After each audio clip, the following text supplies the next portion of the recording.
There we are. Alright. So, if they ever made a Sessler Soapbox the movie, who would play you and who would be your love interest? Oh, wow. Sessler Soapbox the movie. So I can't play me, I'm assuming. You would have to do like the Stan Lee part where you just kind of walk in and Right. just... So I would probably pick... I love this question. Okay, how about John Malkovich? Because, you know, his hair's receded to the point that I'll probably have mine at the point that they would ever be interested in making a movie about a podcast. Love interest. It would probably have to be an inanimate object. Wow. Yeah. Wow. Given what the soapbox is about, no one's gonna believe that. Oh yeah. Well, you can write the script, so you can. Okay, love interest. After the inanimate, that's practice. Okay, how about this? Malkovich in love with Helen Mirren. That way, we just have something for the octogenarians when it finally gets made. Then Betty White would have to come in somewhere. Exactly, and Abe Vigoda. You know, so they would be they can the four-way of all time. Yeah, that's Curtain Love. That's right there. Now it's obviously the Super Bowl of games right now, and who's facing each other right now? Yeah, it's kind of this battle between Sony and Microsoft.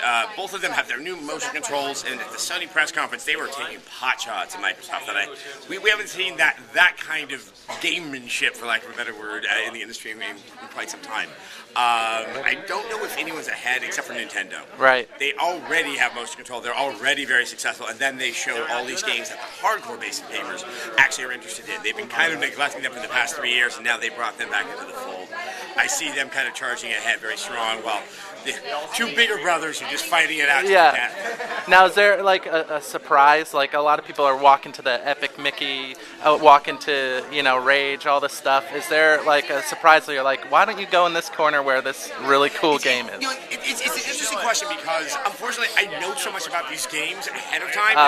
Personally, it's tough for me to be surprised. Sure. I was, when you mentioned Epic Mickey, rather impressed with how many people were congregating there. I mean, I think there really is a universal appeal to that character, and that adults and kids, given the really interesting treatment he's getting in the game, really seem to be grouping there. And I'm very happy. I'm very excited about that game and want to see it get the love and attention it deserves. Now, do you have Bieber fever, or are you more of a Twilight fan? Okay, Bieber fever. I didn't even know who Justin Bieber was until Cliff Bleszinski was bumped off of the Jimmy Fallon show in order to accommodate him. I'm like, wow. Who's this Bieber thing? Yeah. So then I finally learned.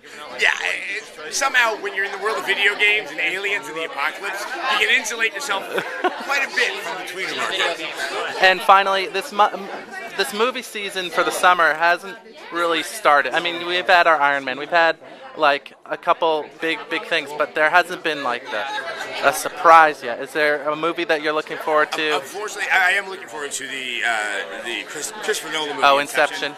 Because I've been prepping for E3 for the past 2 months, I haven't had a chance to see anything. So I'm looking forward to actually doing that now that E3 is over.